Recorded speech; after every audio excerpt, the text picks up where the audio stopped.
Quoi de neuf chez Panini Comics cette semaine? Grosse semaine de sortie avec notamment la suite des Reign of X. Reign of X 7 et Reign of X 8 sont arrivés, sont toujours disponibles.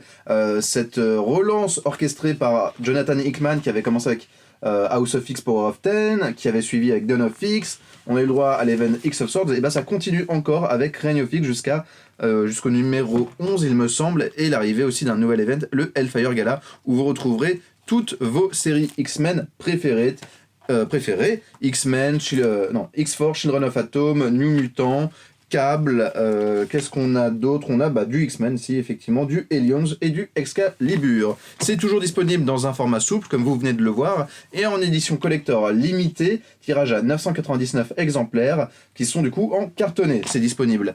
Bien sûr, on vous invite, notamment pour les collectors, à vous dépêcher si vous la voulez, parce que c'est les seuls exemplaires qu'on a et qu'on aura.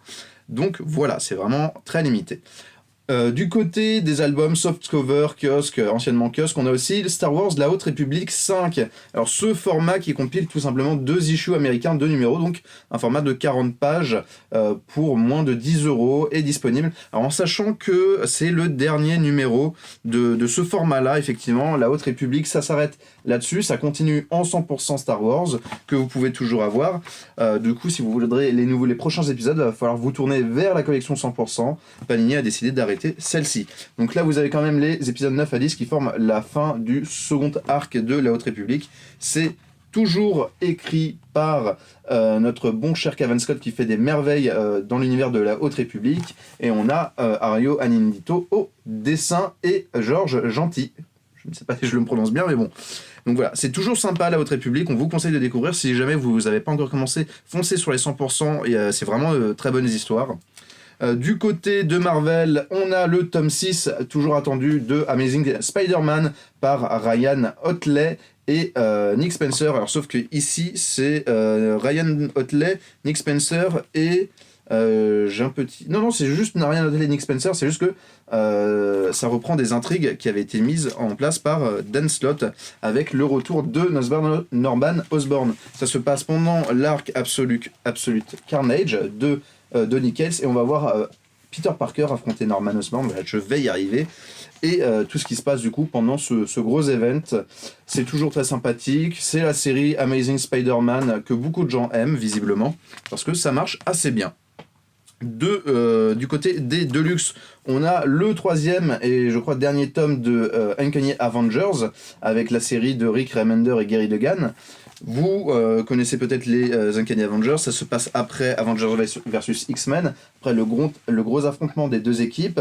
Les X-Men sont devenus des parias et Captain America décide de prendre de former une nouvelle équipe composée à la fois d'Avengers et de X-Men pour un peu redorer le blason des mutants, et ça avait donné des histoires super cool avec notamment un Crâne Rouge qui est très présent dans cette série. Et donc on vous invite à découvrir ça si ce n'est pas déjà fait, c'est vraiment de la bombe comme disent les jeunes. Du côté des Gardiens de la Galaxie, 3e tome des Gardiens de la Galaxie de Bendis, et ici accompagné par Valerio Chitti au dessin. Les Gardiens de la Galaxie de 2013 et les premiers numéros des All New Guardians of the Galaxy, donc la série de 2015 avec les épisodes 1 à 10. Un petit récit fort bien amené, fort bien scénarisé par Bendis. Si vous voulez découvrir les Gardiens de la Galaxie, c'est une très bonne porte d'entrée. C'est une très bonne porte d'entrée moderne surtout. Ici, c'est le 3e de luxe, si jamais vous avez commencé ces aventures. Pour les fans de comics un peu cultes, de comics un peu vintage, on a une intégrale Fantastic Four de 1968, avec les Fantastic Four de 70 à 81, du coup voilà, et aussi une deuxième intégrale de Conan le Barbare. Vous le savez, Conan le Barbare a rejoint Marvel, et Panini du coup s'est permis de rééditer la série Conan the Barbarian de 1970, avec ici aussi les épisodes 70 à 81 pour l'année 1977, de très bonnes intégrales et de très bons récits de Roy Thomas et John Buscema sur la deuxième partie. On vous invite bien sûr à découvrir tout ça, tout est disponible dans la description de la vidéo et au 49 rue La Cépède à Paris.